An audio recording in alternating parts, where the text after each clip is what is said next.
Señores, me encuentro con el verdugo del humor de este país, el verdugazo. Vamos a rifar esa pasola 0 kilómetros con llave inteligente, encendido a distancia, a todos los seguidores de Manolo Zuna. ¿Cuándo es la fecha, Manolo? Es para el 18 de diciembre. 18 de diciembre, tú comenta, taguea y vamos de manera aleatoria con un sistema que tenemos. Vamos a entregar esa pasola KM Sport de Cacato 2022. ¿Cómo se llama tu canal, Manolo? Manolo Zuna DG en YouTube. Por Manolo Zuna DG en YouTube será la rifa y el ganador se llevará esa pasola 0 kilómetros. 0 kilómetros. Llave inteligente, casco, seguro, GPS incluido. Gracias a ese verdugo, el papá del humor. ¡Adelante, estudio! ¿Andas buscando una solución definitiva a tus problemas de deudas? Pues presta mucha atención porque traigo para ti la solución Debt Freedom. Solamente tienes que llamar al 1-800-854-3030. Todo un personal espera por ti para que estés libre de deudas y tu crédito limpio.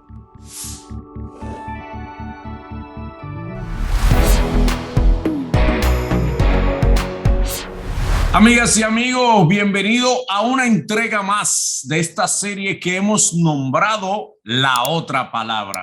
Son pastores, predicadores, creyentes de Dios, estudiosos de la Biblia y de la palabra de Dios, que tienen otra visión, una visión distinta, una visión no convencional.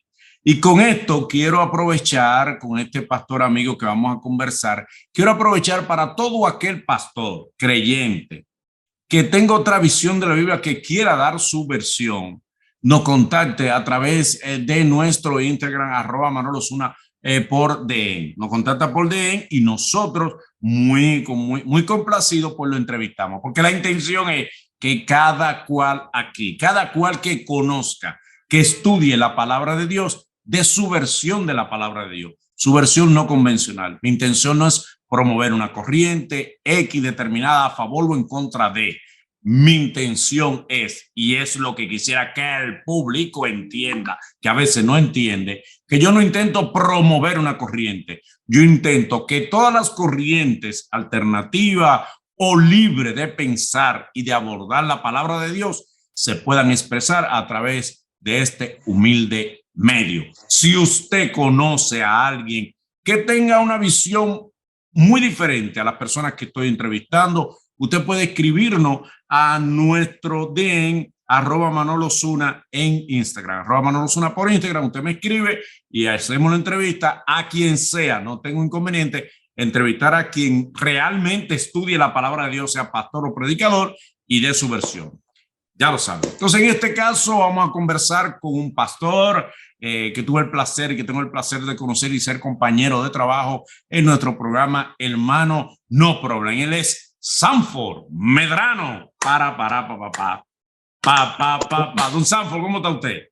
Bien, Manolo, y más, mira, Manolo, cuando uno sirve o vive para servir, la vida coge otro sentido, y por eso es que la mayoría de la gente vive infeliz en este mundo, porque la mayoría de la gente está viviendo para sí, y lo que te da felicidad en la vida es vivir para sí. Cuando tú haces algo bueno y te sientes satisfecho, tú eres feliz, aunque tenga todos los problemas del mundo. Sí, es así. Bien, es así. Sanford, hay mitos que se tejen o pueden ser verdades alrededor de los cristianos. Una de las cosas que se dice de los cristianos, y usted quiero que me confirme o me dé su valoración, se dice mucho que el cristiano es muy interesado con los cuartos, que tú lo ves predicando la palabra de Dios, pero es loco con los cuartos, entregado con los cuartos, y he visto muchos cristianos que son cristianos, pero priorizan los cuartos primero. ¿Cuál es la actitud que un cristiano de verdad debe tener sobre el dinero? Mira, yo te voy a decir algo que me enseñó mi madre cuando yo era un párvulo, que iba con ella a la misa del reformatorio en San Cristóbal. Mami me decía, cuando tú peleas con una persona por dinero, estás diciendo que el dinero vale más que la persona. A mí me han engañado mucho por eso, porque realmente esa enseñanza de doña Mireya persiste en mi vida hasta el sol de hoy. Yo no peleo con nadie por dinero, porque si peleo con alguien por dinero, le estoy valorando el dinero más que todo. Ahora, ¿qué está pasando en la iglesia hoy en día? Lamentablemente, y no hoy en día, desde los tiempos de Abraham, de Moisés, había un Dios que se llamaba Mamón, que era el Dios del dinero. Entonces, el mismo Jesús, si tú te das cuenta, plantea que no se puede amar a dos señores. Lo que implica que en la historia del ser humano, el dinero y las cosas materiales siempre se van a convertir en un antirrival de Dios. Y Jesucristo lo vio así. Por eso planteó muy claramente: nadie puede amar a Dios y a las riquezas. Y cuando se habla de amar a Dios y las riquezas, tú puedes decir, no, pero yo no amo el dinero, pero anda detrás de él. El amor se demuestra por el sacrificio que tú hagas por algo, independientemente de todo. Cuando la Biblia dice no se puede amar, no se puede uno sacrificar al modo tal de que tú hagas lo que sea por dinero. Ahora, el dinero es algo necesario. Tú trabajas y trabajas como tú eres un pluriempleo y lo haces por ganar dinero para sustentar tu familia y tus gastos personales y lo de de tus padres, que yo sé que eres una de las fuentes principales de su sostén. Entonces, ahora, cuando nosotros perdemos los principios por dinero, entonces el dinero se convierte en un problema de que ya se convierte en mi Dios. Cuando yo creo teología para apoyar el dinero, entonces estamos humanizando algo que Dios no le dio importancia. De hecho, cuando Jesús en el Mateo capítulo 6 habla de las cosas materiales, cuando él dice, no nos afanéis por la vida, por qué comer, qué beber, qué vestir, dónde vivir, está hablando de las cosas materiales. Y Jesús ve las cosas materiales como añadidura.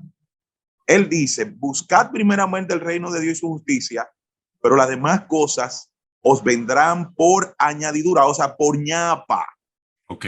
Ahora, ¿qué ocurre en esta sociedad en la que estamos viviendo, Manolo? Y es que esta sociedad no te valora. Como decía, hay una palabra de Luisín Mejía que a mí me ha llegado muy profundamente, que él dijo, esta sociedad prefiere un ladrón corrupto, rico, que un hombre honesto y leal, pobre. Sí, lamentablemente. Lamentable. Entonces, Sí. ante una sociedad así, Manolo, tú tienes que, la gente sin darse cuenta se mete en la ola del dinero y de la apariencia, y eso también influye en la iglesia. Muy bien. Sanford, ¿está usted de acuerdo con que algunas mujeres se pongan pompi, se pongan pecho, se agranden la pompi, se pongan senos, todo eso? Mira, yo entiendo, Manolo, que si tú eres capaz de hacerte una operación del corazón para seguir viviendo, o operarte un riñón para seguir viviendo, entonces, ¿por qué tú no puedes hacer cosas que te ayuden a levantar tu autoestima como parte de tu existencia feliz? Yo soy de los que entiendo que no haría, por ejemplo, yo tengo personas, hijas espirituales que tienen spa y me han dicho que me vaya a poner voto y que pastor, venga, vamos a quitarle esta línea. A mí esa vaina no me importa, pero yo no critico porque Dios le dio sabiduría al hombre. Le dio sabiduría para hacer unos lentes correctivo para una persona que tiene problemas de vista. Entonces, no te pongas los lentes correctivos y quédate con la vista jodida.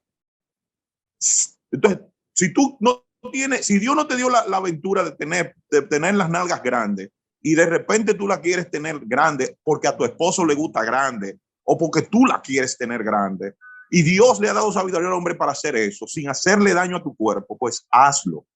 Porque muchos dicen, no, que eso es dañino, que eso es vanidad. Ok, pero también es vanidad ponerte una ropa cara y tú te la pones. También pero es vanidad. el cuerpo no dice la palabra que el cuerpo es templo. Y al momento de tú hacerte cirugía, estás alterando lo que Dios te dio. Dicen muchas corrientes cristianas que es pecado tú alterar tu cuerpo, incluso hasta tatuarte. Entienden que tatuarse también es pecado. No, el tatuarse la Biblia no lo plantea como un pecado. De hecho, el primer tatuaje lo hizo Dios. ¿Hoy cuál? Hoy, cuando le puso la marca a Caín para que nadie le hiciera daño, era un tatuaje en la frente. Ok. Porque, porque se veía, era algo que se tenía que ver, Entonces, si se veía, ¿era un tatuaje o no? ¿Qué tú piensas? Bueno, como no me la sé esa, tengo que aceptarla de una u otra manera. Bien, entonces, hacerse cirugía no es pecado, tener tatuaje no es pecado. No, mira, la Biblia solamente habla de una prohibición que existía entre los egipcios y los Mesopotamia, que era que la gente se marcaba cosas en su cuerpo en dedicación a los muertos. Y en Deuteronomio capítulo 28, si no me equivoco, dice, no te marcarás tu cuerpo a favor, en honor o en adoración a los muertos. Okay. Y eso es una prohibición, pero no hace una prohibición de un tatuaje que tú te quieras hacer, por ejemplo, por H o R razón, por amor a tu mamá o por amor a tu hermana o por amor a tus hijos. Yo particularmente nunca me tatuaría por una sola razón, porque yo soy donante de sangre y cuando tú te tatúas, inmediatamente tú eres eliminado como donante. Entonces, yo no quisiera poder ayudar a una persona con mi sangre por sencillamente ponerme un tatuaje. Lo que implica, y ahí sí se aplica lo que tú decías ahorita, que si en el banco de sangre prohíben que tú por un tatuaje te pongas, significa que el tatuaje puede dañar tu sangre o puede pasar sustancias químicas a tu sangre y entonces ya es algo que es dañino y por ética yo no lo haría. ¿Me entiendes? Pero no hay una prohibición en la Biblia, no hay una prohibición en la Biblia para el tatuaje común, sí para el tatuaje hecho para los muertos. Muy bien. Sanford, en una ocasión, una conversación que tuvimos en un tema que usted llevó al programa No Problem, usted habló de el uso de la palabra obscena en los barrios y el uso de la palabra obscena como forma de comunicación. Y usted planteó, si usted mal no recuerda, y a mí me chocó, que el que la gente use palabras obscenas no es pecado. Es que palabra obscena es una cosa y lo que es la jerga popular de un barrio es otra cosa. Aquí nosotros le llamamos vulgar, porque la palabra, yo usé la palabra vulgar. Sí. O sea, nosotros le llamamos vulgar al lenguaje populacho del pueblo. Porque ¿por qué no se puede decir huevo y se puede decir pene? Y eso no es pecado, decir así, decirle el nombre popular al pene. No, porque esa es la forma en que se expresa el pueblo. Porque si tú te vas a Argentina... O sea, el nombre popular de Popola, Teo, decirlo, eso no es pecado. No, porque esa es porque Manolo, ¿por qué se hace que el lenguaje... Mira, y no es aquí en República Dominicana, tú te vas a cualquier parte del mundo y el lenguaje del populacho lo tienen como vulgar. Porque eso era una discriminación racial. Eso era una discriminación social de la burguesía para hacer sentir que lo que hace el de abajo es malo y que lo que hace el de arriba es lo bueno. Porque dame tú a entender, si las palabras son genéricas, ¿por qué pene es correcto y huevo no es correcto? Dámelo tú. Pero siempre hemos entendido que la mala palabra a Dios no le agrada y que es un pecado decir mala palabra.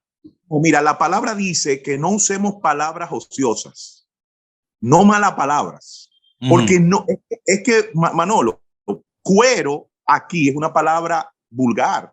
Sin embargo, cuero en Venezuela es una mujer culta, por lo cual el lenguaje no es malo ni bueno. El lenguaje es una expresión y cuando tú vas al diccionario y buscas la jerga popular, te darás cuenta que dice manera lingüística de que, en que se expresa las personas del proletariado ahora. Entonces Sanford, perdón, Toquicha entonces no dice mala palabra. Está bien No, todas las malas palabras que ella dice. yo te he dicho a ti y te lo he dicho siempre en el programa, mi problema con Toquicha no es que use la palabra toto, ni que use la palabra,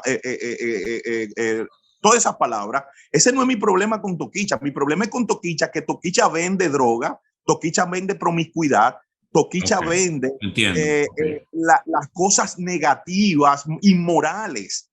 Porque que yo diga toto, no estoy diciendo, estoy expresándome como se expresa el pueblo. Porque el pueblo no dice vagina.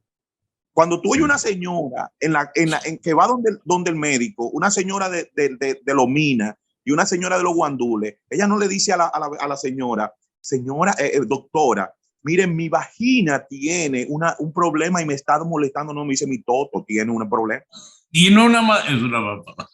Eso no es una mala palabra, es la expresión de esa persona. Okay, el problema es, Manolo, que a nosotros los pobres nos han hecho hacer sentir que lo que nosotros hacemos es malo. ¿Me entiendes? Okay. Pero no es malo, nos lo han hecho sentir los burgueses. Y eso no viene de ahora, eso viene desde la esclavitud. Eso viene desde los tiempos de la esclavitud, que el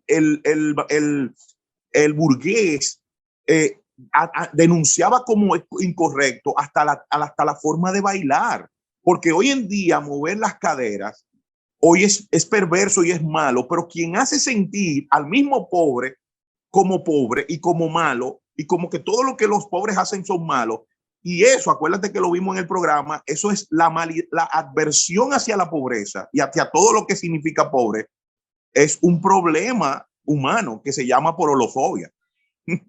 Ok, entiendo. Es la fobia a lo que viene de la pobreza y a lo que viene del pobre, porque es en el lenguaje común y en el lenguaje, en la gramática real, todo eso es lenguaje. No se ve ni como malo ni como bueno, es lenguaje. Es la manera en que el pueblo, igual que hoy en día, los jóvenes dicen bobo o dicen, en vez de decir party, dicen, usan la palabra, bueno, tú las conoces más que yo. Sí. Pero todas esas palabras que están de moda, esas son la jerga. Eso se llama jerga popular. Y la jerga popular no es ni positiva ni negativa. Es la expresión de la gente del pueblo. Entonces, ¿usted apoya Sanford o no que apoya, sino que usted no ve tampoco pecado lo que dijo una predicadora, que en la intimidad no se deben decir palabras sucias, que no se deben decir palabras obscenas mientras se esté teniendo, y que algunas posiciones no se deben hacer dentro de la relación sexual? Mira, tú sabes que hay muchos, yo respeto, de hecho, yo predicaba, a mí me invitaban a las despedidas de soltero de una congregación bien grande de este país.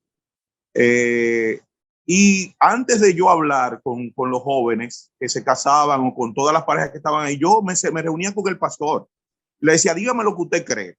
Y en base a lo que usted cree, yo voy a hablar. ¿Por qué? Porque hay cosas que son irrelevantes para tú ir a llevar un conflicto a una iglesia. Okay. ¿Irrelevante en qué sentido? Yo no iría a ninguna iglesia a predicar lo que yo creo acerca del sexo. No iría a ninguna iglesia.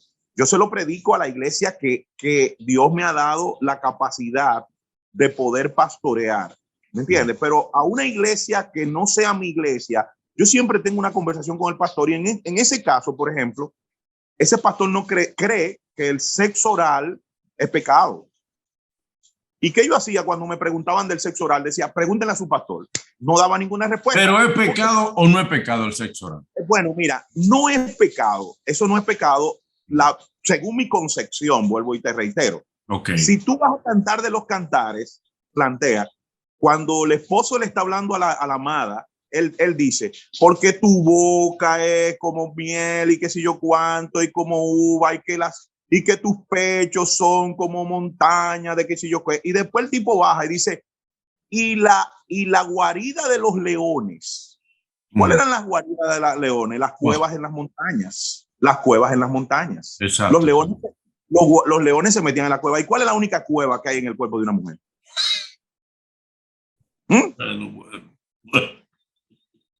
Bien, señores, discúlpenos que hemos tenido algunos problemas técnicos y por eso ustedes han visto uno que otro como salto en la edición y es tratando de reconectar con los inconvenientes técnicos que hemos tenido en la realización de esta grabación.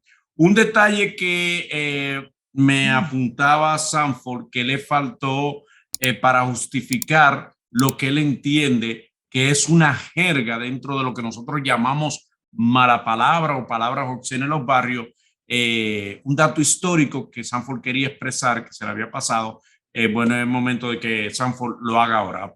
Adelante, te decía Manolo que la jerga popular nace en la esclavitud. Cuando los esclavos que querían expresar sus sentimientos el uno con el otro, cuando eran castigados por los esclavizantes o los burgueses, entonces ellos comenzaron a crear un tipo de lenguaje que solamente era entendido entre ellos. Si tú te das cuenta, las jergas populares solamente se interpretan dentro del barrio o del lugar en que comienzan a crecer.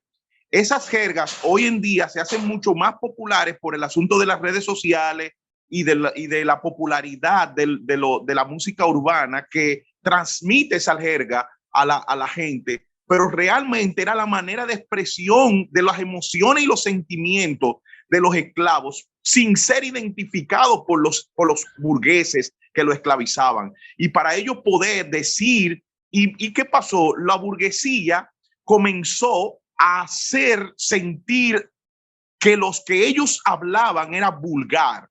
¿Por qué? Porque ellos no querían que lo siguieran hablando para poderlo entender, porque cuando ellos hablaban ellos no lo entendían, entonces no sabían si estaban conspirando, si estaban queriendo matar al otro, porque esa jerga la burguesía no la conocía. Entonces, ¿qué hizo la burguesía? La burguesía comenzó a hacer sentir como vulgar y crean el término vulgar, que viene del vulgo, que viene del pobre, que viene del judío, y crean ese término para hacer sentir mal al esclavo, para que no siga utilizando esa jerga. Pero esa jerga se ha popularizado en el mundo, y si tú te das cuenta, cada día más la Real Academia de la Lengua adhiere palabras de la jerga popular al lenguaje normal. Cuando yo di terapia familiar, que me dieron terapia sexual, la primera clase que dio la profesora de terapia sexual fue que puso al grupo entero, ella escribió todas las palabras en que se decían los órganos sexuales del hombre y la mujer en República Dominicana, y puso a todo el mundo a decir esas palabras. Y yo recuerdo que había una señora muy pulcra, muy santa, una mujer una mujer pura. Claro. Y cuando a esa mujer le tocó decir huevo, esa mujer se sonrojó, se puso de todo que toletazo, porque eso es otra forma de decir, ese tolete. Cuando ella le tocaba decir cada una de esas palabras, esa señora como que la quería meterse debajo de la tierra. ¿Por qué? Porque eso era lo que hacía sentir el burgués al esclavo, para que no siguiera usando su jerga popular y ellos pudieran entenderlo, para que no hubiese una conspiración que después se levanta Martin Luther King, levanta la voz y se rompe la esclavitud en Estados Unidos y comienza eso a enarbolarse en el mundo entero hasta hoy en día. Que hoy, gracias a Dios, no tenemos esclavos como aquella forma, pero seguimos siendo esclavos muchas personas de otras personas que nos esclavizan, porque hoy lo que pasa es que la esclavitud no es la misma, pero todavía hay esclavitud. Bien.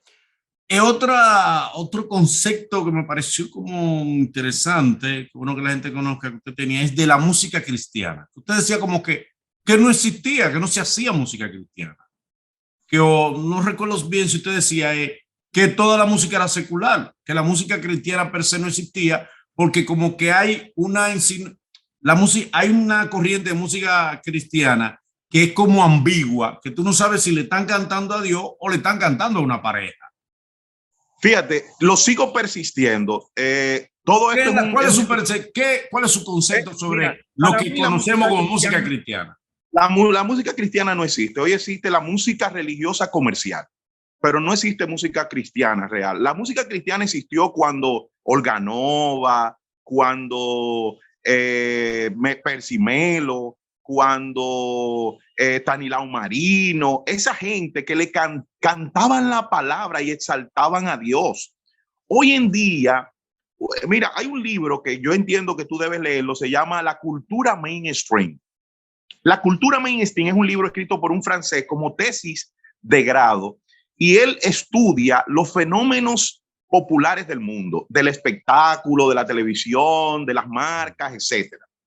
Y él va analizando cada uno de esos grandes movimientos del espectáculo populares, y en un momento determinado él le pregunta a el presidente de EMI Latin Music versión cristiana, le pregunta que qué le hace falta a la música cristiana para popularizarse, para llegar a las masas. Y el tipo dice, cuando la música cristiana oculte las apariencias y sencillamente dejen de ser prédicas, la música cristiana va a llegar. Hoy en día, la música cristiana es eso, algo que oculta la realidad de lo que quiere, y sencillamente hoy ya no se habla de la tribulación, ya no se habla de un Dios, se hablan de cosas genéricas y se menciona muy poco a Jesucristo. Se menciona a Dios, y Dios es una palabra neutra. De hecho, si tú vas a YouTube y buscas una entrevista que le hace este entrevistador mexicano, Ramos, a Jorge Ramos, a Jesús Adrián Romero. Jorge Ramos le dice a Jesús Adrián Romero, yo venía oyendo tu producción y a mí me pareció tu producción como cualquier música de Alejandro Sanz, de Luis Miguel, de fulano, y comenzó a hablar de algunos cantantes románticos. Explícame eso. Y la respuesta, que yo no estoy de acuerdo con su respuesta porque no es verdad, la respuesta fue una respuesta diplomática. Él dice, Dios es amor y cantarle al amor es cantarle a Dios. Eso es real, eso es falso. Lo que pasa es que cuando tú hablas de Dios y del amor y hablas de que cambies, tú estás entrando en la esfera de la motivación y de la abertura politeísta a la religión. Tú no estás identificando. Para mí, la música cristiana de hoy es la negación del siglo XXI de Judas. Pero ¿cómo va a ser? Pero no, pero venga acá. No, pero Sanford, usted está dando a entender. Por ejemplo, una canción como Todo se lo debo a él. No es una canción cristiana. Todo se lo debo. Todo. Busca donde dice se lo debo a Jesucristo. Pero y tiene que mencionar a Jesucristo para que necesariamente se entienda que identifica el cristianismo es Jesús, no Dios. Dios identifica a los musulmanes, Dios identifica a los hindúes, Dios identifica a los maometanos, a todas las religiones tienen un Dios. Entonces, cuando yo digo todo se lo debo a él, eso se lo debo a mi mamá, yo le debo muchas cosas también. A él, es que una metáfora, se sabe que él es a Dios. Todo se lo debo a él, a Dios. No. La metáfora, ¿tú sabes cuál es? Que ese término no se identifica con nada.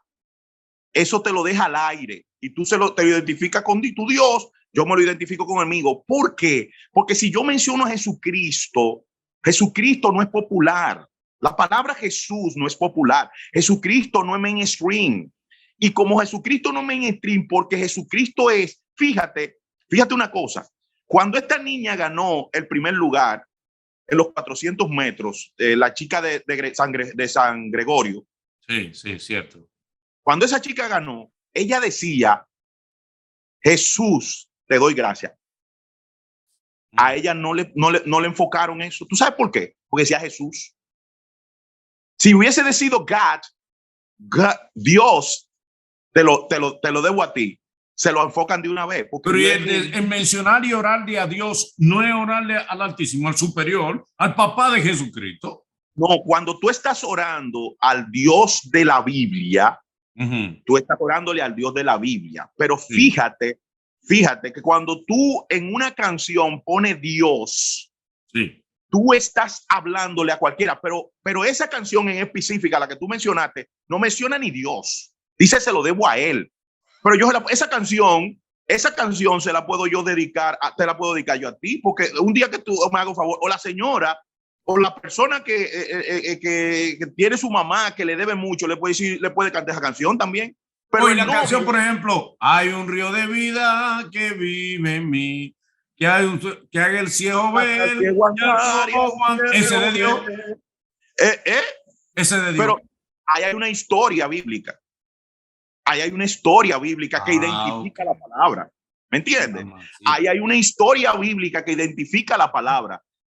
Cuando tú quieres cantarle a Dios, cuando tú quieres cantarle a Jesucristo, porque acuérdate que el Cristo morir en la cruz le dio el derecho de que toda la gloria y toda la adoración fuera a él. Por eso él dice, todo nombre se doblará delante de ¿quién? De Jesús. Ese es el tributo que le dio el Padre al Hijo por haber muerto en la cruz. Cuando nosotros vamos a adorar al Dios Trino, que es Padre, Hijo y Espíritu Santo. Pero el Hijo es Jesucristo, a quien nosotros debemos la adoración por haber muerto en la cruz del Calvario. El Padre le otorgó ese derecho al Hijo de que lo adoremos a él. Nosotros no estamos adorando a Dios. Dios es Jehová, Jehová es Dios. Y ahí estoy de acuerdo con los testigos. O sea, Jehová es Dios, ese es el nombre, el Yahweh, que no es Jehová, porque Jehová es un fue algo impuesto por los intérpretes o los traductores bíblicos, porque es un tetraglón que no tiene letras, porque el vocabulario hebreo no tiene letras. Nosotros lo hemos traducido al español como Jehová, pero realmente es un tetraglón.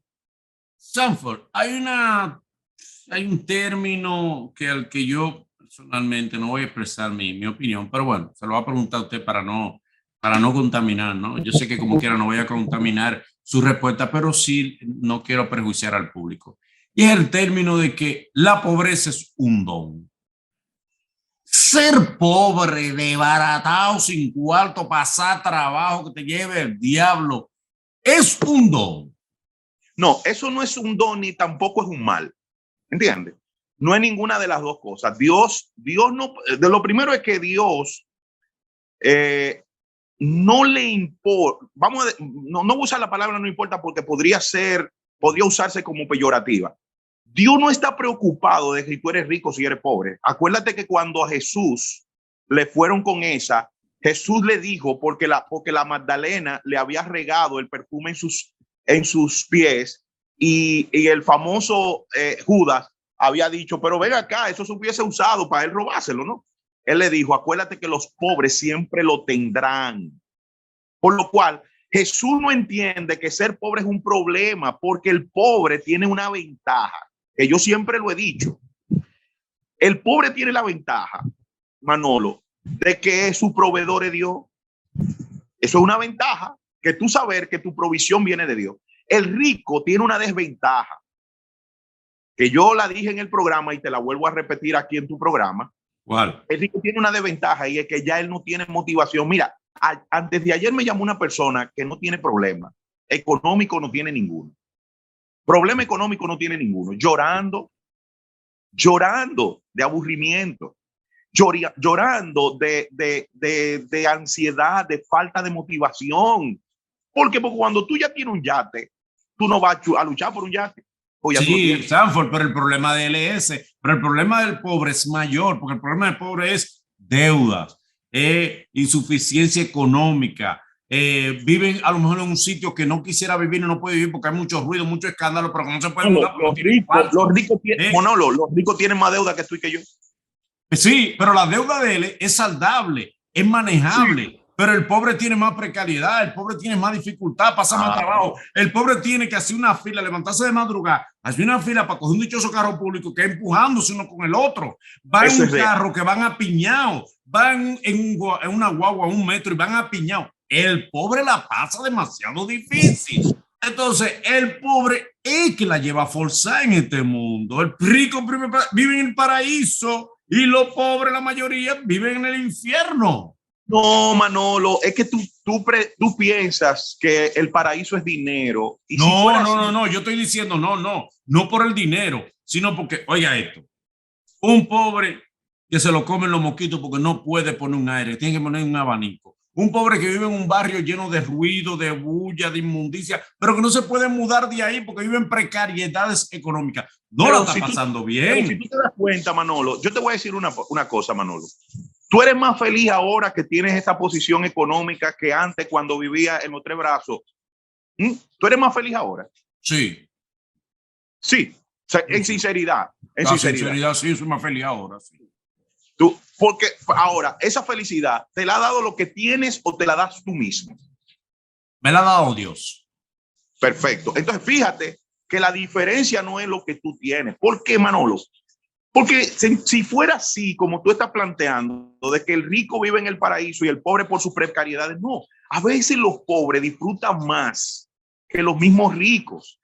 Mira, tú sabes cuál es esa persona que yo te estoy diciendo que me llamó, ¿tú sabes cuál era su gran conflicto? Que los pobres valemos por lo que somos. El rico vale por lo que tiene y eso lo hace Sí, sentir. pero ese problema es menor, es menor. Tú vales por lo que tienes que valer. No, tú vales porque no tienes nada. No. Es que Manolo, El problema de él es menor, Sanford. El problema del No. pobre pasa más precariedad. El pobre tiene más dificultades. Piensas tú, Manolo. Es los piensa- ricos que le han metido eso al pobre en la cabeza para que se sienta de que con una iglesia cómplice de rico y de corrupto que le ha hecho creer al pobre que no, ser rico al contrario, muchachos, eso es maldición. Mira, El rico no vaya al reino de los cielos. yo no creo Espérate. eso. Yo no creo eso, Manolo. Yo creo que todo aquel que obedece a Dios, yo fui pastor por 17 años de una iglesia de gente pobre. Pero vi mucha gente de esa pobre salir de la pobreza y convertirse en clase media. ¿Por qué? Porque entraron en obediencia a Dios. Yo creo que cuando tú te metes con Dios, cuando tú comienzas a obedecer a Dios y a vivir conforme a la palabra de Dios, Dios te prospera. Porque Dios no quiere, como decía Salomón, ni me dé tanta pobreza que te niegue, ni me dé tanta riqueza que te olvide. Está bien, pues clase media, está bien, clase media está aceptable. Dame lo suficiente para pero poder... no está aceptable vivir en la extrema, en la pobreza, eso no. No. Yo no estoy hablando de que... No. Por eso te dije al principio, ni una cosa es mala, ni la otra cosa es buena. Ni ser pobre es malo, ni ser rico es bueno tampoco. Ninguna de las dos cosas. Dios no lo vio así. Yo creo que cada etapa, porque depende de ti mismo y de tu felicidad en Dios. Yo te conté una anécdota de una señora que vivía en una casita que menos que tu oficina, ciega, inválida. Sin embargo, las personas que fueron a llevarle supuestamente aliento a ella terminaron siendo alentados por esa señora, porque esa señora aprendió en esas carencias a meterse con Dios y a intimar con Dios, y ella se dio cuenta que su felicidad era estar a los pies de Cristo y que eso la hacía más feliz que todo. Eso no significa que yo viva como los hindúes que tienen castas, la casta de los pobres, la casta de los ricos. No, si Dios te va a bendecir, Dios te va a bendecir y la obediencia bendice. No, y si ser ahora, pobre tan no bueno. trate de enriquecerte porque eso da problema. Sanford, ¿por qué lo de la iglesia protestante no hacen voto de pobreza? Y tú oyes voto de pobreza en un lado, creo que de los jesuitas, el lado de algunos católicos. Pero en la iglesia protestante tú no oyes que hacen voto de pobreza. No, porque fíjate una cosa. ¿Por qué viene el asunto de la ruptura del voto de pobreza? Que muchos hoy atacan a los de la prosperidad sin saber que ellos mismos son parte de esa prosperidad. Cuando Calvino comienza a tener su influencia en el mundo, es Calvino el que comienza a hablar de que el cristiano podía tener riqueza y que el cristiano podía lograr fama y que el cristiano podía lograr poder. O sea, la prosperidad vino a través de Calvino, no vino a través de los pentecostales ni de los neopentecostales. Fue Calvino el primero que generó eso. Entonces, en definitiva, ¿por qué en el sector de la religión protestante no hacen voto de pobreza? Dele, bueno, porque eso se rompió desde el 1500 cuando Calvino comenzó después de la reforma protestante, Calvino comenzó a entrar con eso. Luego, en el año 1960-70, por ahí comenzó un predicador norteamericano a hablar de lo que es la prosperidad. Se entró ese mover de que si Dios, que yo creo que es el otro lado opuesto, porque lo desequilibrado trae problemas. Cuando tú te vas al desequilibrio de la pobreza es malo, cuando te vas al equilibrio de la riqueza es mucho más malo todavía, porque dice la palabra que el que quiere enriquecerse, que se cuide porque cae en lazo del diablo. Y muchas de estas doctrinas de enriquecimiento, de que el líder cristiano tiene que mostrar poder, porque eso muestra que él es bendecido por Dios. Cuando tú vas a las reales bendiciones de Dios, nada tiene que ver con dinero, porque vuelvo y te reitero que para Dios el dinero es la ñapa. Dios no da las cosas materiales como una ñapa. Las bendiciones de Dios son espirituales. Las bendiciones de Dios reales, si tú vas al libro de Efesios, capítulo 1, te vas a dar cuenta que las bendiciones de Dios son la salvación. Las bendiciones de Dios es que Él pensó en nosotros antes de nosotros nacer. Las bendiciones de Dios son que Él predestinó desde antes de la fundación del mundo que íbamos a ser salvos en Jesucristo. Esas son las bendiciones de Dios. Pero sí, el hombre la ha llevado a lo material, que es parte de la bendición de Dios. Por ejemplo, cuando un judío te saludaba y te decía shalom, esa palabra shalom implicaba prosperidad física, prosperidad emocional, prosperidad espiritual y prosperidad económica. Una de las comunidades más ricas del mundo, ¿quiénes son? Son los judíos. Los judíos, sí.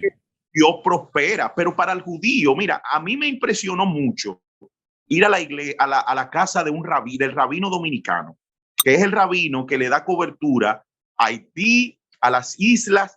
Y quiero decirte que la mayoría de esa gente viajan de las islas todos los viernes para acá y se quedan ahí en el Hotel Embajador para reunirse en su mezquita, que es manejada por ese rabino. Ese rabino maneja millones y millones de pesos. Cuando el problema de Haití, ese rabino mandó como 50 furgones para Haití de comida, de su dinero. Ahora, tú fuiste a la casa y en la casa si habían buenos muebles eran pocos. Si él tenía un carro bueno era poco. Porque ellos ven más el dinero, no para ellos ufanarse y comprar disparates y vanagloriarse. Ellos ven el dinero como un mecanismo para bendecir a otros, para poder ayudar y ellos sustentarse en lo que requieren y necesitan. Una buena educación, tener ropa, tener un zapato. Pues yo instintivamente, honestamente, pues yo instintivamente tengo creencia de Dios desde el punto de vista judío, porque esa es mi visión del dinero. Hay gente que no lo sabe, yo he dejado que se promueva de mí algo que no es, no lo doy mente, porque quien me conoce lo sabe. Yo creo en el dinero que me sirve para ayudar a la gente mía y para ayudar a la gente humilde y para ayudar a la gente que feliz. En eso es que yo creo. Yo soy feliz. Yo le doy más, yo soy más desprendido para con el otro que para conmigo mismo. Yo no lo doy mucha mente porque yo no doy mente a los carros de lujo, no me gustan los carros de lujo, no me interesan. A mí no me interesa el lujo en sentido general. Sin embargo, las cosas que para mí es lo que para mí tiene utilidad en el dinero es humanizarlo. Claro. Un sentido, un uso humano al dinero y poder ayudar al otro, al que pueda necesitar. Porque a mí me ayuda Dios y yo entiendo que si Dios te ayuda, tú debes ayudar más para adelante. Y ese es el concepto del judío. El concepto de eso. A mí me gusta ese concepto. El concepto del judío.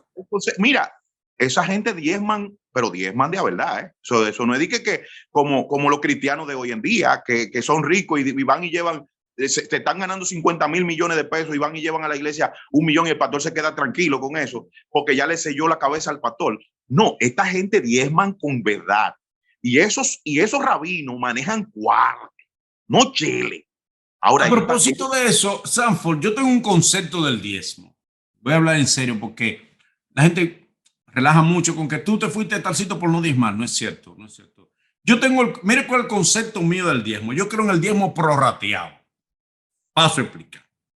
Yo creo en el diezmo que el 10% hasta el 20% de lo que yo gane, yo no darlo solamente a una iglesia o a un pastor.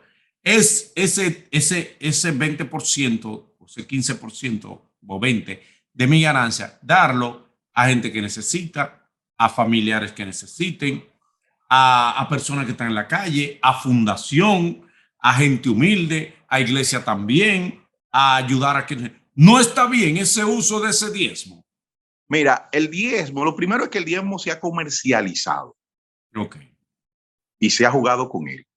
Lo primero es que el diezmo se utilizaba como, mira, esto va a traer un problema, pero que se mete el problema.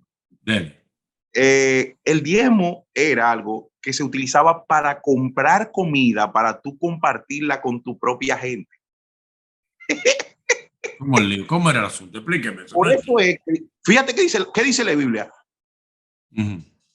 Y no le roben a Dios para que, llevar los diezmos ¿a dónde? Al alfolí, para que haya ¿qué? Alimento en mi casa. Si tú estudias bien la Biblia y te invito a que la estudies y veas todos los textos donde habla de diezmo. El diezmo era comida, era comprar comida para compartirla en el templo. Okay.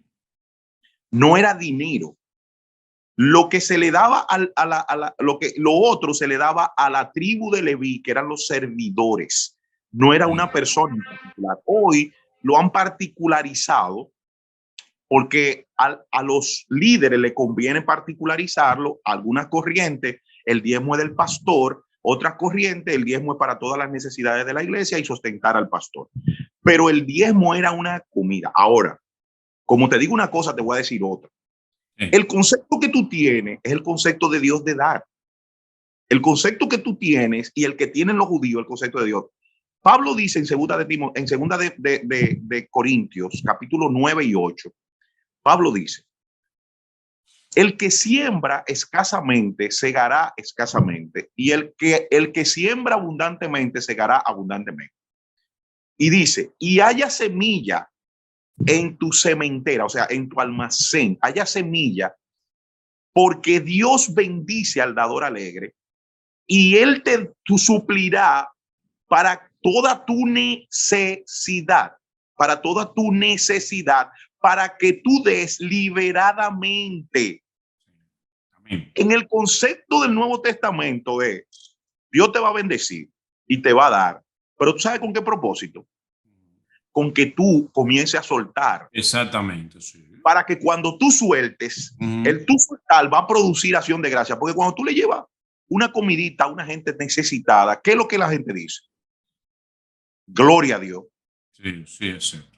¿Eso es alabanza o no es alabanza? Alabanza. Igual que cuando, como yo he dicho a la gente, señores, yo se lo he dicho a muchas personas, hay algo que yo hago que no lo debo decir, no lo voy a decir, que yo soy un sagrado en el vehículo. Yo tengo algo sagrado ahí en el vehículo y yo no me le pongo la mano a eso, que eso es y explico para qué, pero no lo voy a decir aquí porque no debo decirlo. Ahora bien, yo le he dicho a la gente, mira, ganarse una bendición es barata. La bendición es lo más caro, pero es barata. Porque en el momento que toda una gente en la calle le da 10 pesos, él te dice que Dios te bendiga. O sea, tú por 10 pesos te ganaste una bendición. Pero no seas mezquino, no seas miserable, no seas anticristiano e inhumano, que una gente... Entonces viene con el concepto de que, no, cuando viene a ver Manolo, eso que tú le diste a él lo va a meter de vicio. Mi rey, y si es para comer, es peor que tú te quedes con la culpa de que por tu culpa esa persona no comió, porque tú no le diste 10 míseros pesos. Pero Manolo, pero también hay que discriminar. Hay que discriminar. En ese sentido, yo soy crítico en el dar en la calle. ¿En qué sentido? Por ejemplo, en la Gustavo Mejía Ricard con Lincoln hay un gordo, más gordo que como con 400 libras, que se pone un plástico que tú se lo ves, que es un plástico que tiene puesto. Y entonces él vira los dos pies y va a pedirte. Óyeme, le voy a dar yo a ese individuo. Pero Sanford, es diferente tú darle a alguien que tú sabes que expresamente. Cuando hay una señora ahí en la Lincoln con 27, que tú le ves que no tiene sus dos pies, que son real, que no están ahí, tú le vas a dar a este pendejo. No, pero Sanford, es diferente, eso es muy obvio. Obviamente tú no le vas a dar yo no digo darle hasta el que no necesita, el que te está truqueando. El que te truquea te puede truquear una vez. Si tú ves, ah, no, me engañó, pues tú Pero más lo para adelante. ¿A quién le va a dar? A quienes realmente necesitan. Ahí es que yo voy. Estamos de acuerdo, pero el punto está, por ejemplo, y no todo el que necesita tú debes ayudarlo, Manolo. ¿Tú sabes por qué? Te voy a decir te voy a decir una anécdota. Yo pregunto, yo le oro a Dios a ver quién quiere, porque tú te puedes meter en un proceso de Dios con una persona. A mí me pasó algo muy interesante. Dios, dos muchachos que Dios lo ha bendecido de una manera impresionante hoy en día. El muchacho tenía un carrito de conchar y yo, viendo que su sustento estaba en el taller y él no tenía para pagarlo, me llega unos chelitos de los Estados Unidos, de un negocito que yo hacía, y inmediatamente me llega, le digo, mijo, ven, toma los 10,000 pesos, ve, saca tu carrito y paga lo que tiene que pagar. Cuando el tipo va y paga, por los tres brazos, por cierto, era el taller, y sale, había un jodido hoyo de todo el tamaño, y el tipo cayó en el hoyo y se le volvió a dañar el carro. Anda. ¿Qué pasa? ¿Qué pasa? Sí. Que Dios me dice a mí, yo te mandé a ayudarlo. ¿Cómo sabe? Pero que usted no hizo mal, pues usted lo ayudó. Perfecto, pero no todo el mundo que está en necesidad, porque Dios puede pasar a una persona por un proceso. Y en ese proceso tú quieres ser más papita que Dios. Dios me enseñó a mí que cuando yo voy a ayudar a alguien, debo preguntarle a él si él quiere la ayuda, porque muchas veces nosotros nos convertimos en sustitutos de Dios. Cuando Dios quiere que el otro le pida a él para él mostrarle su gloria sin nadie que esté a su alrededor. Entonces, cuando Dios quiere hacer eso con alguien y tú te metes en el medio, por ejemplo, imagínate que los amigos de Job, en vez de irlo a criticar, fueran a llevarle cuarto, a llevarle ovejas, a llevarle cabra. El proceso que quería Dios hacer con Job, de que Dios conociera a Dios tal cual es, y que Job terminara diciendo, de oídas te había oído, pero ahora mis ojos te ven. Ese proceso tú y yo lo podemos destruir en una persona. Porque ¿qué pasó? Dios le explotó el carro otra vez. ¿Y qué tuvo que hacer el muchacho? Meterse con Dios. Y mira lo que pasó. Mira lo que pasó. Hoy ese muchacho es un gran vendedor de seguro que lo buscan las compañías para que él las trabaje. Pero ese muchacho resultó que comenzó a orar con su esposa, con los trastes de la casa en una marquesina, porque se lo sacaron todos los trastes. Comenzó a orar con su esposa y a ayunarle a Dios y a pedirle a Dios, Señor, ¿qué es lo que pasa? ¿Qué es lo que ocurre? ¿Qué es lo que hay en mi vida? ¿Qué es lo que me está pasando? Y resulta que Dios mandó un amigo de él, Dios directamente, un tipo que él tenía años que no lo veía. Y le dijo, mira, yo sentí llamarte porque estoy trabajando en seguro, me gustaría que tú te metas en esto. Y hizo algo que ningún empleador hace en este país. Le dijo, y te voy a dar un adelanto, porque yo sé que tú tienes problema económico, te voy a dar un adelanto de 15,000 pesos, lo que él necesitaba para mudarse de la casa. Gloria a Dios. A partir de ahí, esos muchachos han prosperado, tienen una tiendecita muy linda. Ese muchacho, que era un delincuente en su vida pasada, se fue a Estados Unidos a entregarse. Óyeme esto, se fue a Estados Unidos porque Dios le dijo, él sentía en su corazón que él tenía que limpiar su vida completa. Pues resulta que en Estados Unidos no encontraron expediente del tipo y él sabe que él tenía un expedientazo. Dios borró el expediente. Y hoy ese muchacho está libre, con su ciudadanía libre, por ser obediente. Mire, Sanford, yo le voy a decir Por ser algo. obediente. Eso me despertó, me recordó un testimonio que yo hace mucho que no doy, que a mí me pasó con Dios. Por eso yo tengo una relación muy especial, muy directa con Papá Dios. Por eso mi respeto a Dios es muy grande. Y muy a mi manera. El que lo tiene a su manera, amén. Yo tengo con Dios. Dios es que me conoce a mí y yo conozco más o menos. Creo que me acerco más a Dios. Yo recuerdo que en una ocasión yo voy manejando por la Obando. Y cuando voy manejando por la Obando, frente a mí, frena de golpe un carro público. Yo sin querer freno, no me da tiempo, ¡pam!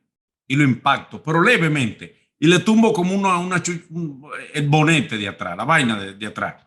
¡Buf! Se lo tumbo. ¡Wow! ¡Qué cosa! Le hago seña para doblar a la Duarte, porque era la Obando, para doblar a la Duarte, haciéndole seña yo de que al doblar, pues no parábamos y yo le resolvía. Le hice seña y él me miró intentó, parece que el carro no dependía, y yo aproveché y me fui. Me fui, lo dejé. Ok. En la tarde me fui a jugar softball. ¡Bam! Me partí el tobillo.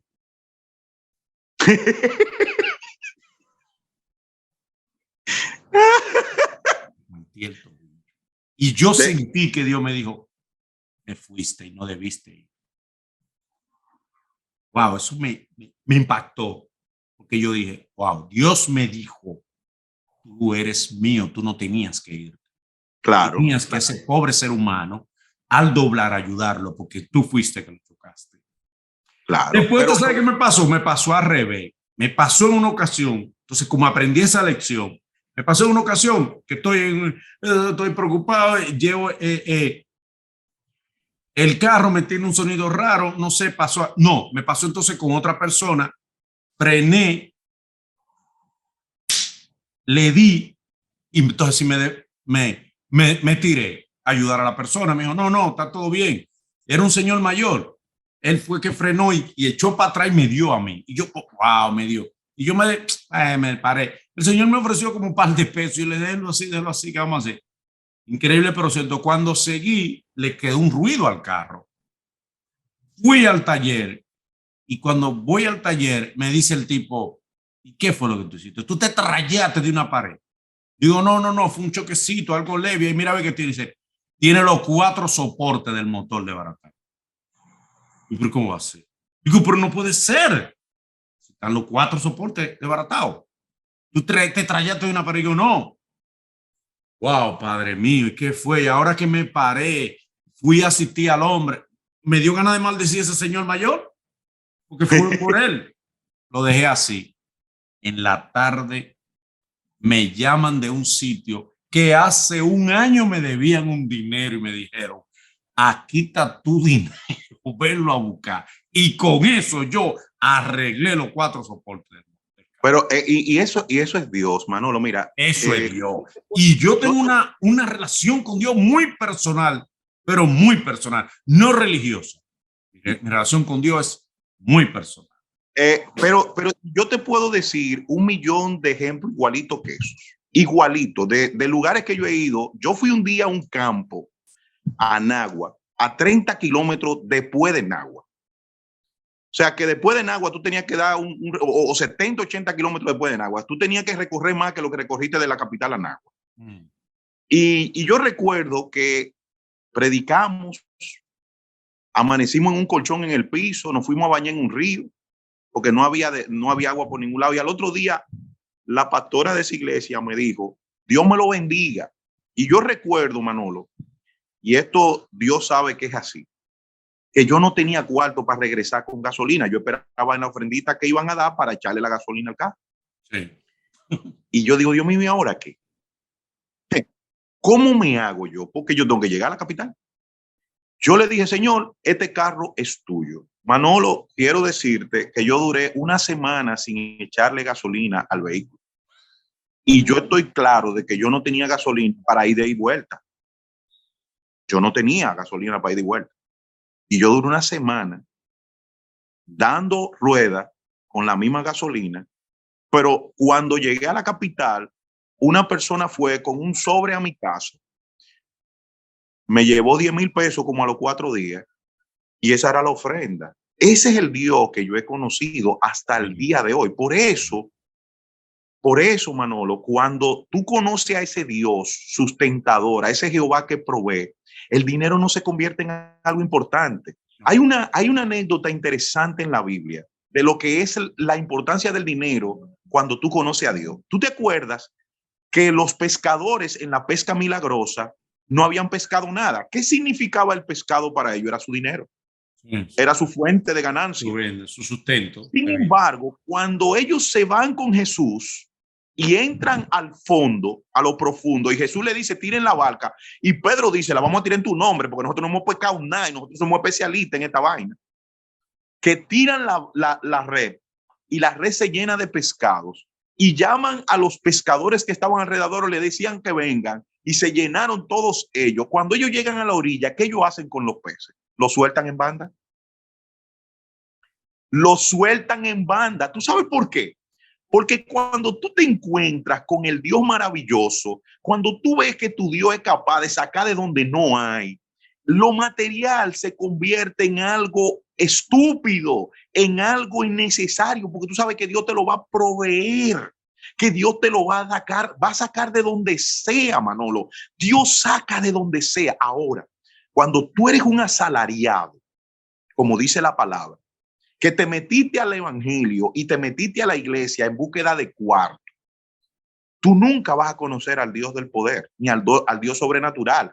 Y por ende, tú vas a usar muchas herramientas humanas para sacarle los chelitos a la gente, para decirle a la gente que hagan, que den, que van a ser bendecidos y dan cosas que no son bíblicas, que no son verdad. Dios no te va a dar cuarto porque tú des dinero. Dios te va a bendecir porque tú seas obediente a Él. Amén. Gloria a Dios. Sanford, gracias. Esta ha sido una grabación testimonial, porque esta grabación es la grabación que más interrupciones técnicas he tenido. La grabación con más interrupciones técnicas, porque Satanás quería interrumpirla, pero Dios quería que se hiciera y se hizo. Amén. Amén. Así es. Y así esperamos que todo aquel que tenga testimonios, todo aquel que tenga una visión personal diferente de Dios, una visión liberal, que predique la palabra y que estudie la palabra de otra manera, puede escribirnos a nuestro Instagram, @ManoloZuna_DN, @ManoloZuna_DN en Instagram, y nosotros vamos a compartir tu otra visión de la palabra de Dios. Te la vamos a respetar o la podemos discutir, pero te vamos a permitir que la exprese por aquí. Gracias, Sanford. Bendiciones para usted, bendiciones para mí, bendiciones para todos. Así sea para todos los que están en sintonía. Dios te bendiga. Bye bye. Bye. Gracias.